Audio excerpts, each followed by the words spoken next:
This sucks.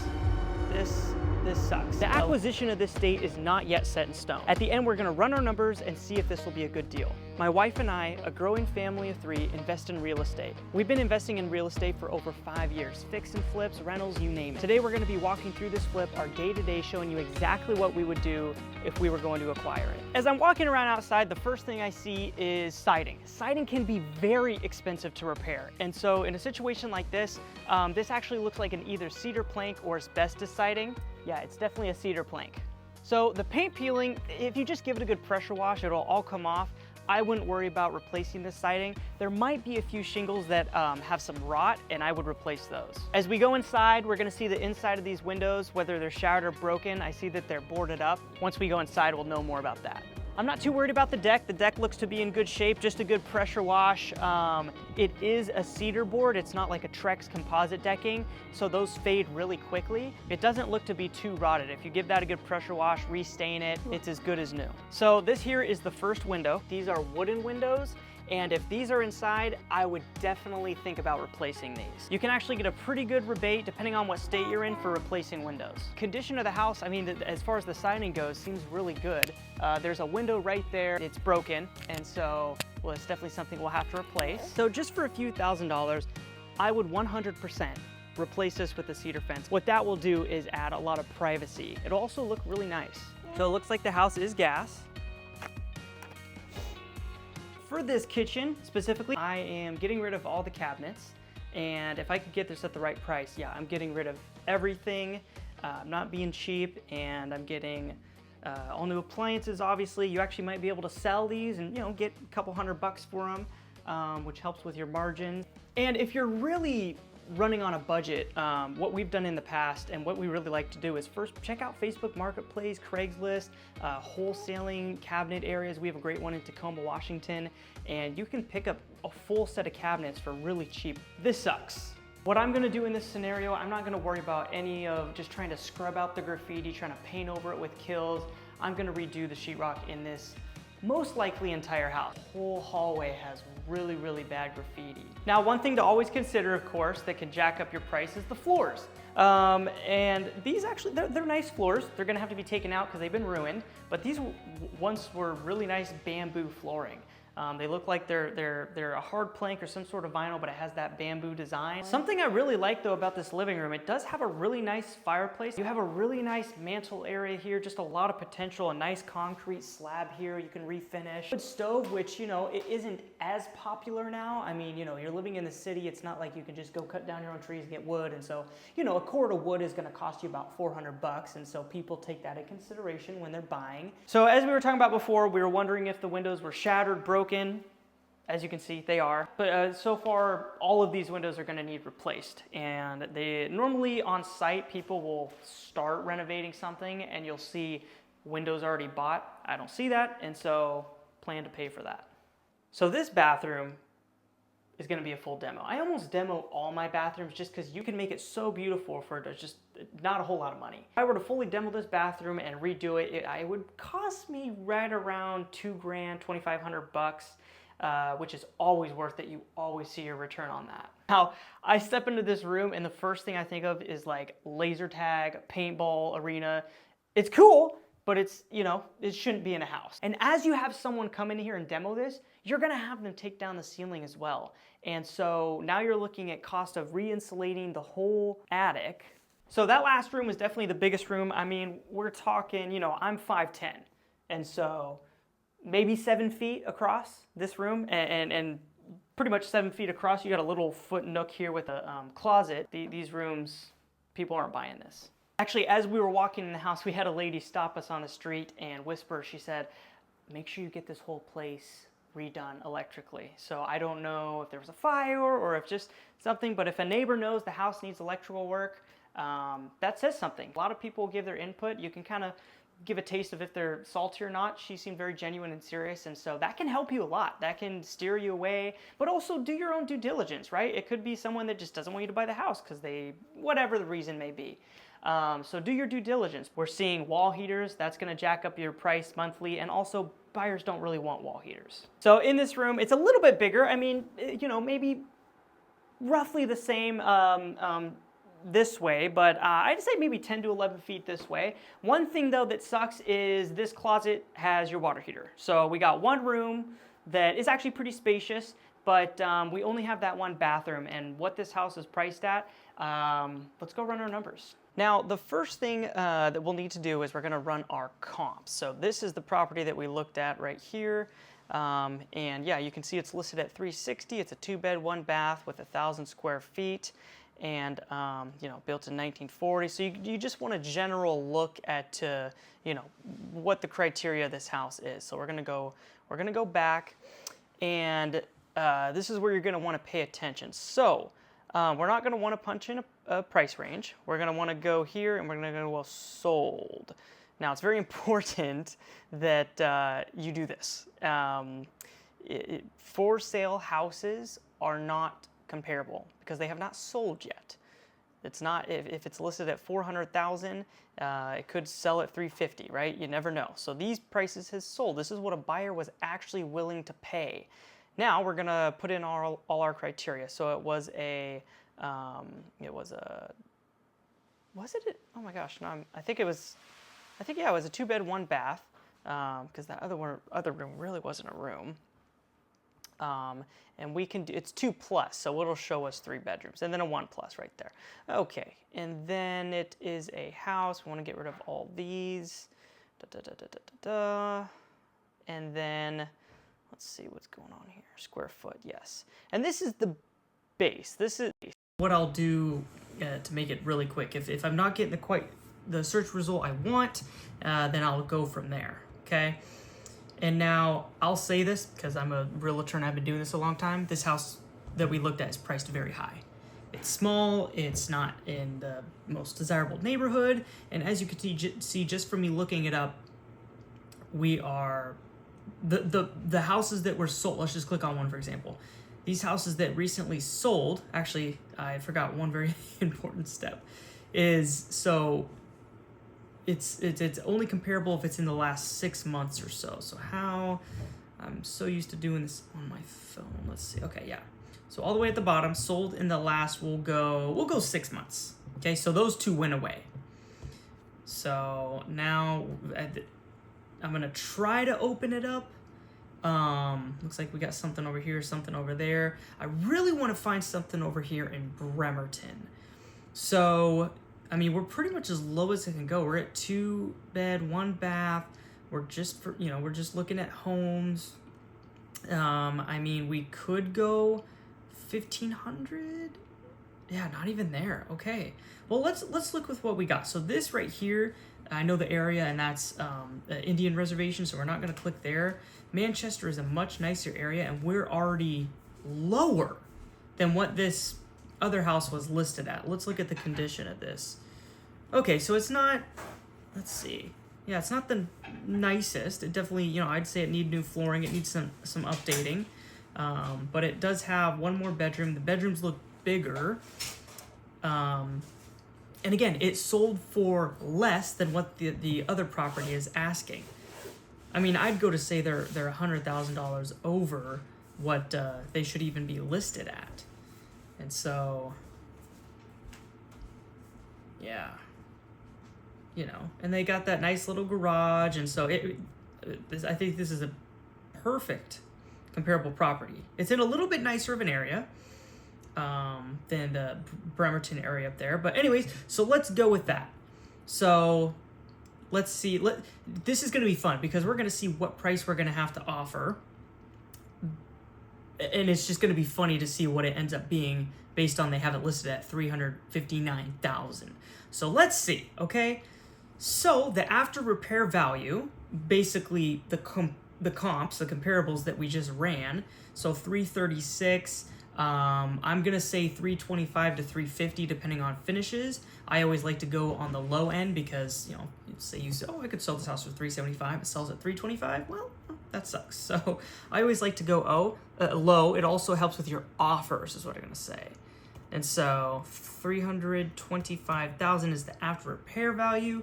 And also my course members, they get this whole spreadsheet. Over here, it's got the estimate area. It's got all of your you know, tile, paint, electrical, plumbing, all that stuff there. It's great. It's how I run all my deals, and that is included for all my course members. So, okay, so yeah, our after repair value, yeah, let's go ahead, because this is going to be punched in. Actually, let's just do it here. So these coincide, so the repair estimate here and then the repair estimate here, they flow together. So whether I type it in here it's more structured. It's got more options. So this is general conditions. You know, I mean, let's see, landscaping, drop down menu, you got sod, seeding, shrubs, all these different things. And you can also add things. So like at the bottom, I'll normally click, you know, it's got miscellaneous. I'll add all the miscellaneous stuff, and you can just keep going and going and going. And so it's a great spreadsheet. It's a wonderful spreadsheet just to keep track of everything. And so, yeah, let's just, okay, general conditions, dump, all that good stuff. I'm just going to say $1,000. So let's see, demolition. I personally do everything myself. And if you're just starting out, I'd suggest the same thing. They charge so much for demo, and it's really quick. It's really simple. I'm just going to fill this out as if, you know, most of this stuff I do myself, and that's how I'm able to get the best deal. And so let's see here. Concrete, no, not really. Siding, I'm going to put $500 just because I like to be, you know, safe rather than sorry. Decking and patio, this is just decking and patios. You know, I'm going to stain, I'm going to pressure wash. That's not included in this. I don't really think any new boards need replaced. I think it's fairly good. And of course, if I were to put an offer in on this property, I'd go in, get my offer, you know, we're set in stone, and I'd have an inspection. And with that inspection, I'd run my new numbers, if anything changed. And then we would, you know, submit a new offer if my note was like, okay, holy crap, underneath that deck is not structured correctly. We need a whole new deck. As of now, I didn't see anything of an issue. The roof looked to be in pretty good shape. Exterior doors and windows. I'm gonna say, let's see. I've done so many of these. It's just so simple and easy. But what you're gonna want to do, you know, of course, is count your windows, go on Lowe's, look up what you know, measure them. But my estimate is probably gonna be $6,000 for new windows. Definitely get a new garage door. That's typically about $1,600. Landscaping, I'm gonna go $1,500. There's just that one little grassy area, and so I think that's way over. But yeah, it's better to be safe than sorry. Miscellaneous, I'll normally go with percentage of what the house is worth. And for this one, I'm gonna go, you know, exterior, miscellaneous exterior, not interior. I'm gonna go $2,000 on that one. Okay, so we'll go up here, finish these out.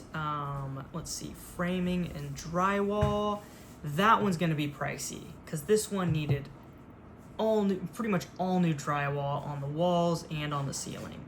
Not a whole lot of framing, but I'm gonna say normally I'll hire that out. If you want to do it all yourself, it could be a lot cheaper, but that's gonna be $10,000. Okay, cabinets and countertops. So countertops on this one, I do like a butcher block. It's going to cost you about $2,500 to $3,500 to get, you know, a quartz or a granite. And so butcher block, it's not going to set you back a whole lot.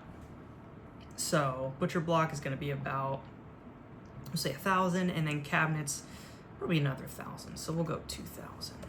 And that's me finding new cabinets, and they are all over the place. You got to take advantage of the opportunities. I mean used. It's going to be used cabinets off Facebook, whatever. Let's see, doors and trim. So it's going to have to be all new trim, new doors. Let's see, 1, 2, 3, 4, 5. Okay, that's about $3,500. Doors and trim. Carpet resilient, hardwood flooring. I mean, we're not going to do hardwood, we'll do vinyl, but well, either one of these, I think carpet and resilient is the option that has vinyl. When you go to the estimate over here and you have the drop down. And so for new flooring, it's 1,000 square feet. That's probably gonna be about $2,800 for the flooring. I have a specific flooring I always put in. It's luxury vinyl, it's great, but it's very inexpensive. I think it just dropped to $149 a square foot. It used to be $179, and usually you'll see $250 a square foot. So it's very cheap. Let's see, tile, you know, whether you do tile in the bathroom or just an enclosure, you know, it really depends. Since this is the only bathroom, I want it to look nice. I'm going to do tile. It's not going to be a rental. Normally rentals, I like to do the enclosure just because, you know, you know, don't have as many potential leak areas as you do with tile. And so, yeah, so tile, probably 800, you know, probably do the floor as well. Painting, okay, $2,500. Painting gets expensive. Appliances, you got the 1,500. I'll usually get those new, but dishwashers is the one, and usually washer and dryer. I just feel like those are easy to like, because it's just, you know, you stick your hand in a fridge, it's cold or it's not. But a dishwasher, you're not going to stay at the person's house and watch them run the full hour cycle. And so there could be something at the end where it doesn't drain, or same with a washer or dryer where, you know, maybe it heats up, but it doesn't shut off. We had a dryer that, you know, it heated great. The heating element worked, but it would not shut off. So we had to set a timer and, you know, check it until we got it replaced. Plumbing. I didn't really dig into the plumbing too much. And so this is something where if you put an offer in, you'd want to get an inspection and really just see what kind of plumbing it is. If it's CVPC, copper, PEX, what it is. I doubt it's PEX. And so, you know, I'm just going to put $500 just because what the heck. HVAC, it did have that furnace. We did not test that out. So that'd be something, you know, with the inspection or even before you put an offer, you know, ask your realtor, go look at it again, test the furnace, all that stuff. Electrical, that was something, you know, I said that in the video that someone kind of just drove by and had mentioned that it needs to be looked at electrically. That's something I'm going to do my due diligence and check for myself. You never know if it's a salty neighbor or if they genuinely are like, hey, don't buy this house until you do this. So, you know, as far as I know, everything was working. I'm going to keep it at 0, but I'm going to double check that. And so miscellaneous, I always go large with miscellaneous. I'm going to say 3,500, which is pretty large for this thing. I think we got pretty much everything covered.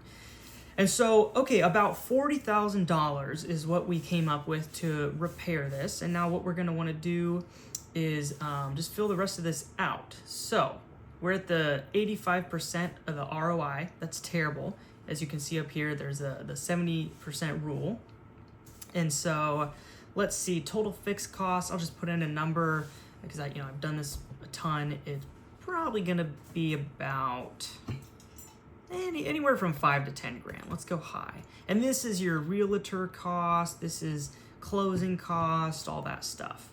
And so, which again, that's really high. And if you're pulling out a loan, you're probably going to be above that. If you're not, you're not going to be anywhere near that. All right, let's see. Okay, so rehab profit right now is, let's see, calculated maximum purchase price after repair value. Where does it say? Oh, come on. Okay. So there, okay, right there. Sorry, I was normally the other one, the profit right here, the other option, it'll say to type in a purchase price. But this is going off of, if we were to purchase it, what would we need to purchase it at?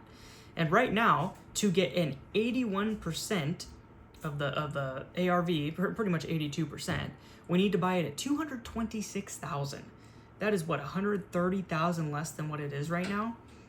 To sell it at $325, let's change it to $350 like we were talking about before. And this is all it is. It's just running your numbers, seeing what makes sense, and really just running comps. I mean, it's a little bit of checking the market and knowing what's going on, but if you're flipping in under 2 months, it's not the biggest deal, especially if you have that margin to actually lower the price. But that all comes to the buy. You make it at the buy, not at the sell. Okay, so okay, so 350. So that would be, but I want to do, so if we sold it at 350, right now we're at 82%, and I'll kind of just plug away to see what I can get at the 70%. So I will, oopsies. I'll change that to, let's go 190.